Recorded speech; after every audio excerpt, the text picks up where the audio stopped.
हरि ओम. नमस्कार. मी सौ प्रिया श्रीनिवास जोग. श्रीमद भगवद्गीतेवरील निरूपण आपण पाहत आहोत मंडळी. निरूपणात आपण पाहत आहोत गीतेचा 4था अध्याय ज्ञान कर्म संन्यास योग.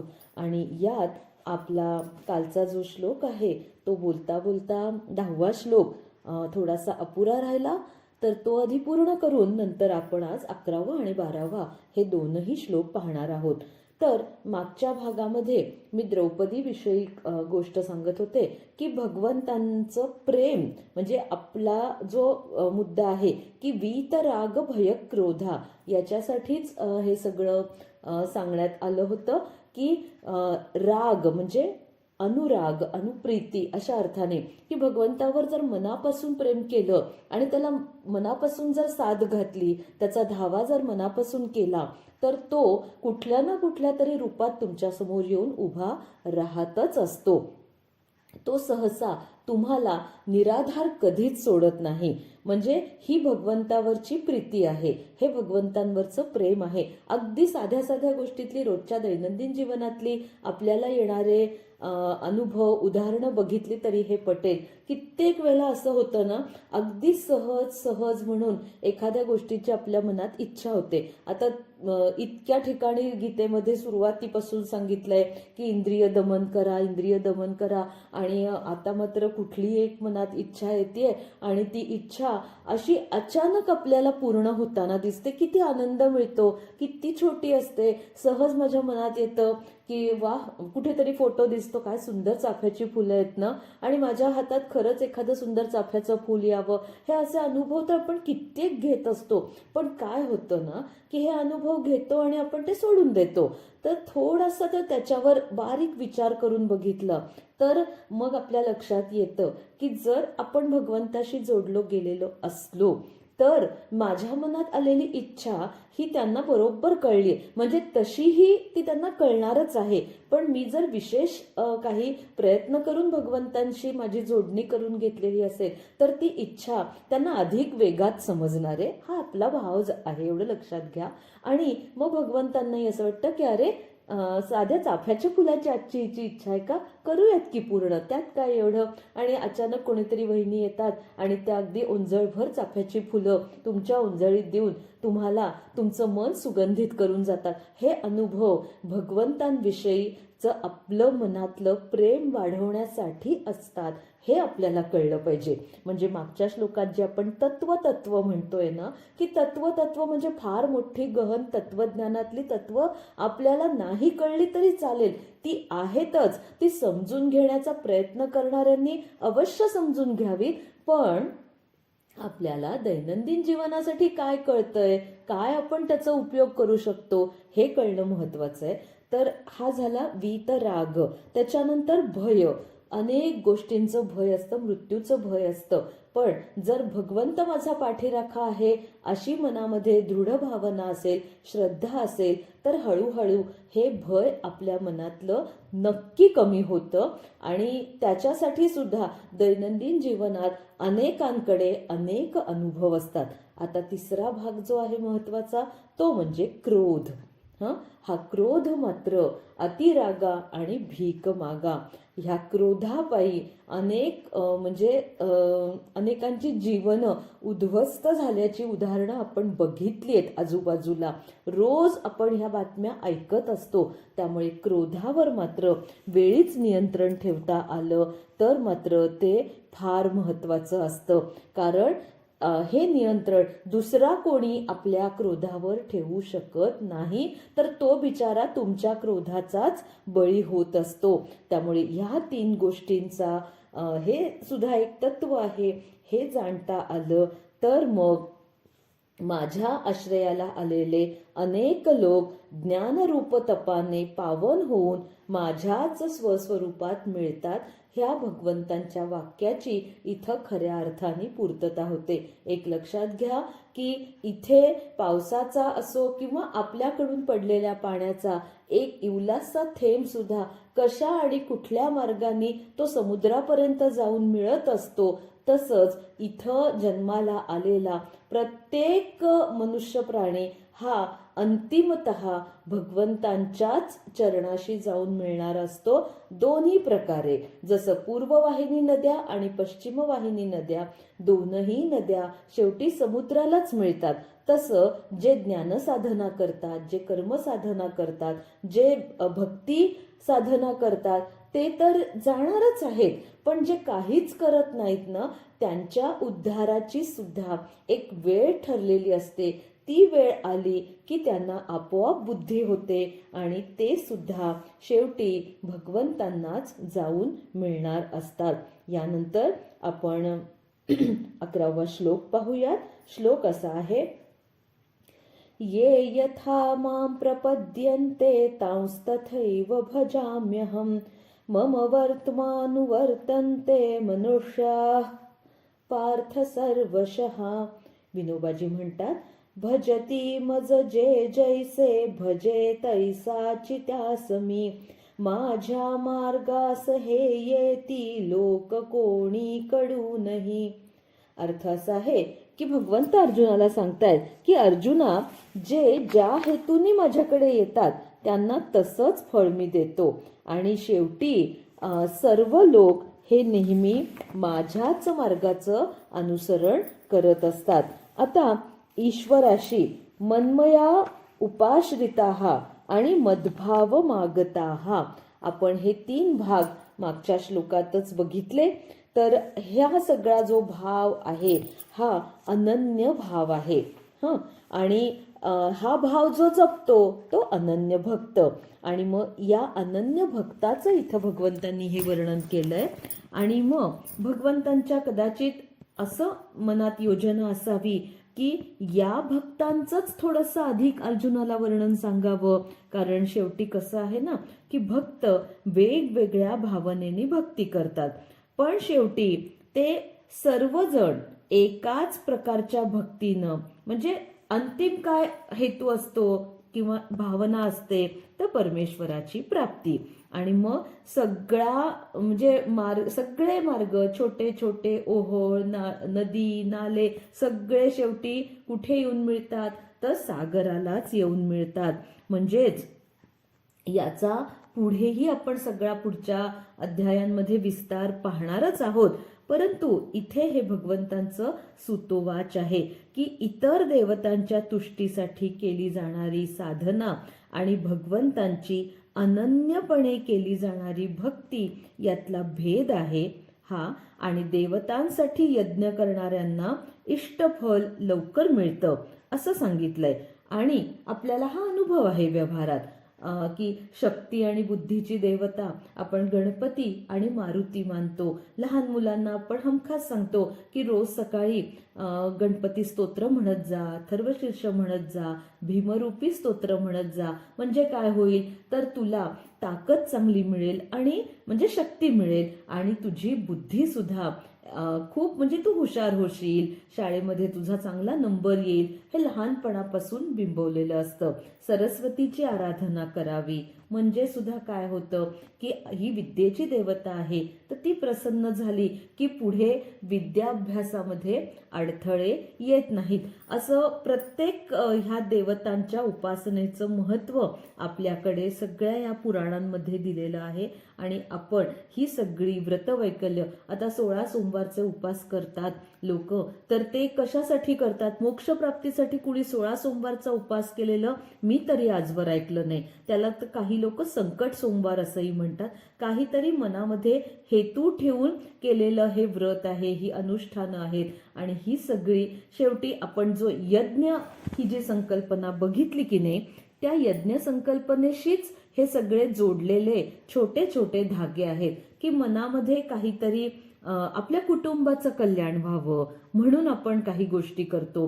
बहुतेक सगळ्या गोष्टींना आपल्या कुटुंबाच्या कल्याणाशीच निगडीत असतात.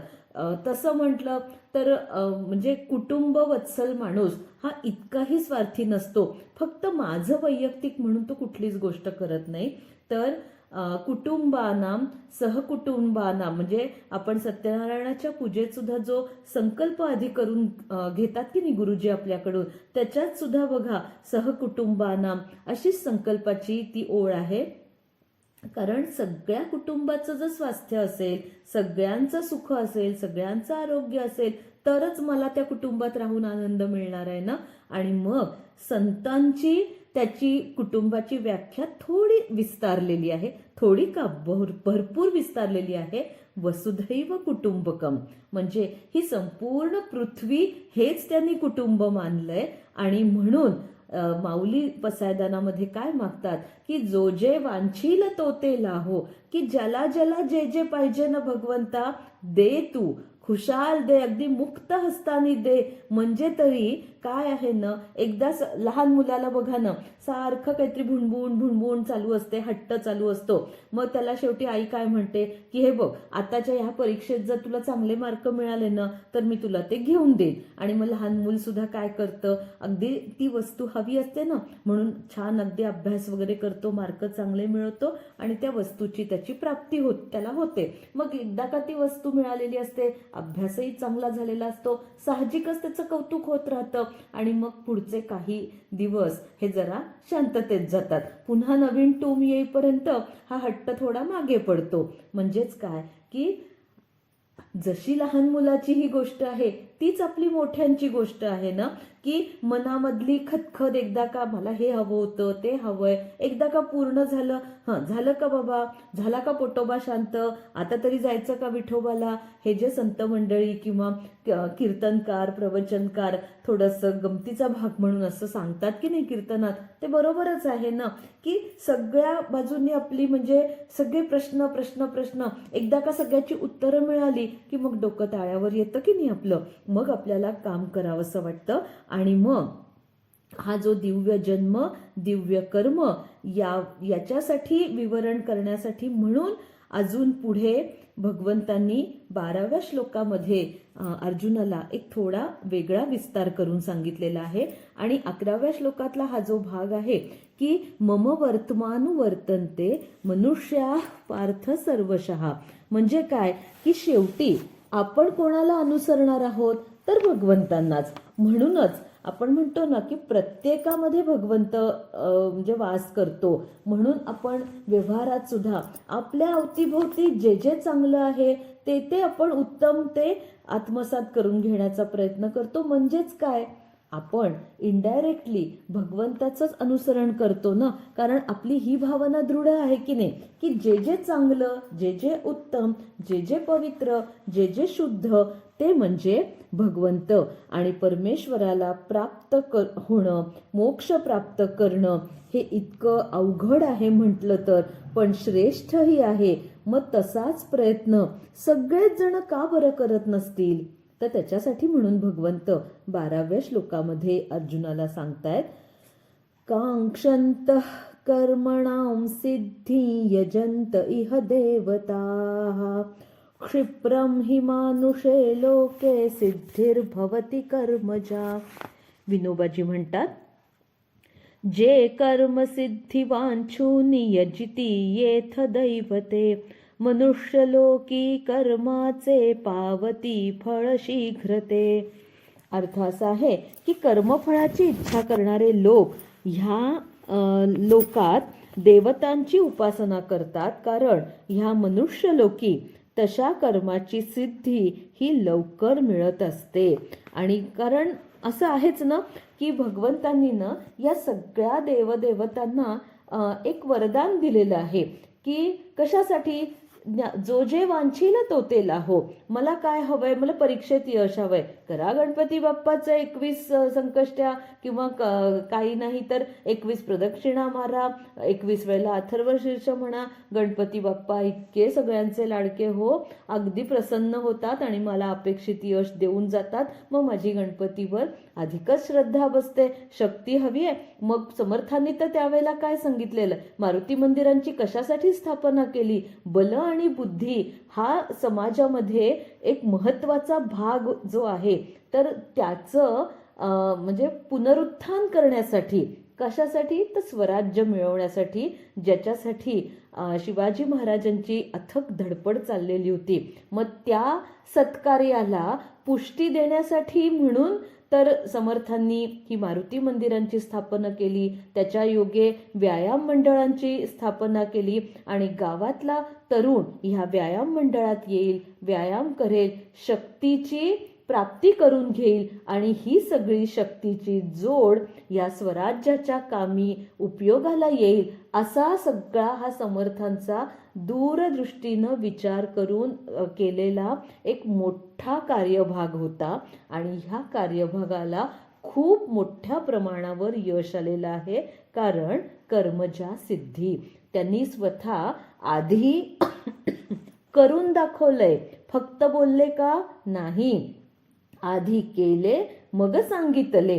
प्रत्यक्ष त्यांनी हे सगळं कार्य उभं करून दाखवलं, म्हणून त्या कार्याला यश आलं. कर्मजा सिद्धी म्हणजे आपण जी सिद्धी म्हणतो ना, एखाद्या माणसाला वाचा सिद्धी हो, बाई गो बाई काय बोलेल ते सगळं खरं होतं, म्हणजे आहे बाबा असं त्यांचं ऐकलंय आम्ही. मग ही सिद्धी म्हणजे काय असते, तर त्यांच्या वाणीने तप केलेलं असतं. तप केलेलं असतं म्हणजे काय, त्यांच्या वाणीने कधीच म्हणजे अपशब्दाचा वापर केलेला नसतो किंवा खोटं बोललेले नसतात. खरोखर खऱ्या अर्थाने त्यांची वाणी शुद्ध पवित्र असते. कोणाचीही निंदा नालस्ती नाही, कोणाचीही कुचेष्टा नाही, कोणालाही टोचून बोलणं नाही. मग ही शुद्ध वाणी असल्यामुळे सहज म्हणून त्यांच्या मुखातून जेव्हा जेव्हा आशीर्वचनं दुसऱ्यासाठी बाहेर पडतात ती खरंच सिद्धीला जातात. आणि मग ही अशी सगळी जी असते ही सिद्धी मग ही कर्मामुळे आपल्याला प्राप्त होते. की तुम्ही जर म्हणजे कालखंड मोठा असू शकतो, आता स्वराज्य हा माझा जन्मसिद्ध हक्क आहे आणि तो मी मिळवणारच, ही प्रतिज्ञा कोणाची, तर लोकमान्य बाळ गंगाधर टिळक यांची. त्यांनी एकट्यासाठी प्रतिज्ञा केली होती, केली भले अगदी खणखणीत, म्हणजे सिंहगर्जनाच त्यांचा शब्द म्हणजे, पण त्याच्या मागे त्यांनी कर्माची कृत्याची जोड दिली. किती लोकांना लोकमान्य टिळकांनी प्रेरणा दिली. म्हणजे पुण्यामध्ये जो रँडचा वध झाला, तो वध करणारे क्रांतीवीर चापेकर बंधू यांना सुद्धा मुख्य प्रेरणा लोकमान्य टिळकांनीच दिली आहे. म्हणजे कित्येक गोष्टीमध्ये तर त्यांनी म्हणजे पडद्या आडून उभं राहून पण काम करून दाखवलेलं आहे. आणि म्हणून जरी म्हणजे 1920 सालीच लोकमान्य टिळकांचं देहावसान झालं, त्याच्यानंतर 47 साली म्हणजे जवळजवळ 27 वर्ष मध्ये गेली आपल्याला स्वातंत्र्य प्राप्ती होण्यासाठी. परंतु त्यांनी जी कर्मजा सिद्धी प्राप्त केली होती ना, त्या सिद्धीला एक ना एक दिवस यश येणं हे तर अपेक्षितच होतं. आणि मग त्यांनी जे कर्म उभं केलं, जे सत्कृत्य उभं केलं, जे सत्कार्य जे सत्कर्म उभं केलं, त्या कर्मामध्ये म्हणजे यज्ञ संकल्पनेवर जर आधारित आपण बघितलं तर अनेकांनी आपल्या कर्तृत्वाच्याच तिथे समिधा अर्पण केल्या. म्हणून ही स्वातंत्र्य प्राप्ती किती दुर्लभ होती, किती वर्षांचा कालखंड जरी गेला तरी आपण ती प्राप्त करू शकलो. हा अतिशय सुंदर आणि वेगळा अर्थ आहे कर्मजा सिद्धीचा. आणि शेवटी आपण जे 3ऱ्या अध्यायात बघितलं होतं की यज्ञ हे सृष्टीतील कर्माचं चक्र आहे. आपण काय बघितलं होतं की सहयज्ञा प्रजा सृष्ट्वा म्हणजे काय की सगळ्या प्रजेनी एकत्र करण्याचं हे काम आहे, हे यज्ञ आहे. आपण विस्तारित स्वरूपाचे सगळं पाहिलेलं आहे. आणि मग तसंच म्हणजे समष्टीसाठी म्हणजे छोट्यापासून ते मोठ्यापर्यंत, व्यक्ती ते समष्टी, म्हणजे एखाद्यानी वैयक्तिक स्वरूपात केलं तरीही त्याच्या कार्याला यश येऊ शकतं, कारण ते तितक्या तळमळीने त्यांनी केलेलं असतं. आणि हेच जर सगळ्यांनी मिळून केलं तर म्हणजे लोकोद्धारासाठी, देशासाठी, राष्ट्रासाठी, समाजासाठी कार्य जर उभं केलं तर त्यालाही यश येतच असतं. अजून एक या कर्मजा सिद्धीचा साठी एक छोटीशी पौराणिक कथा नक्की सांगेन. असं म्हणतात की ब्रह्मदेवानी जेव्हा सृष्टीची उत्पत्ती केली की नाही, तेव्हा त्यांनी मनुष्य प्राणी पण निर्माण केला. आता ह्या मनुष्य प्राण्यांनी मग खायचं काय ना, कुठलं पीक काय, त्याला काहीच माहिती नाही ना. मग ब्रह्मदेवानी 3 पिकांची निर्मिती केली. तर त्या 3 पिकांमध्ये एक ही म्हणजे कीर्तनातली कथा आहे, आख्यायिका आहे. एक पहिलं म्हणजे त्यांनी कल्पवृक्ष पृथ्वीवर पाठवला, म्हणजे आपला नारळ. नंतर दुसरं भात म्हणजे तांदूळाचं पीक येईल अशी त्यांनी व्यवस्था केली. आणि तिसरं म्हणजे इक्षुदंड, म्हणजे ऊस, या पिकाची निर्मिती होईल अशी व्यवस्था केली. आणि माणसाला सांगितलं की आता तू तुझ्या बुद्धीचा, कर्माचा वापर करून याचं पुढे तू विस्तार करू शकतोस. मग माणूस पण किती हुशार होता, तर त्यांनी काय केलं की नारळाचं झाड मोठं झालं, त्याला नारळ लागले, तोपर्यंत इकडे भाताचं पीक तो घेत राहिला, ऊसाचं पीक घेत राहिला. ऊस आला, ऊसाचा रस गाळप करून त्यांनी गूळ निर्माण केला, तांदूळ निर्माण केला, नारळ मिळवला. आणि त्या तिन्हीचा एकत्रित त्यांनी एक सुंदर पदार्थ निर्माण केला, आणि तो म्हणजे उकडीचा मोदक. आणि तो त्यांनी पहिला म्हणजे आधिवंदू तुझं मोरया, जो अग्रपूजेचा ज्याला मान आहे अशा गणपती बाप्पाला त्यांनी ह्या उकडीच्या मोदकांचा नैवेद्य दाखवला. गणपती बाप्पा प्रसन्न झाले आणि मग गणपती बाप्पांनी विचारलं, हे माणसा, तुला काय वर हवाय तो मागून घेऊ शकतो. आणि मग माणसानी आपल्या सुख समृद्धीसाठी जे जे आवश्यक ते सगळं अशा वेगवेगळ्या इष्टदेवतांच्या उपासना करून मिळवलं. आणि हे पृथ्वीवर माणसानी, आपल्याला वाटतंय ना की माणसानी हे सगळं वैभव निर्माण केलं, पण त्याच्या मागे सुद्धा उपासनेची, कर्माची जोड ही निश्चित आहे. गोष्ट आख्यायिका म्हणून घ्यावी, ती कुठे खरी का खोटी याची शहानिशा करण्याची तशी काही फारशी गरज नाही. तर कर्माची सिद्धी हा भाग स्पष्ट करण्यासाठी मी ही कथा सांगितली. यानंतर आपण आता उद्याच्या भागामध्ये भगवंत 13व्या श्लोकात अर्जुनाला काय सांगणार आहेत ते आपण पाहणारच आहोत. तोपर्यंत हरिओम.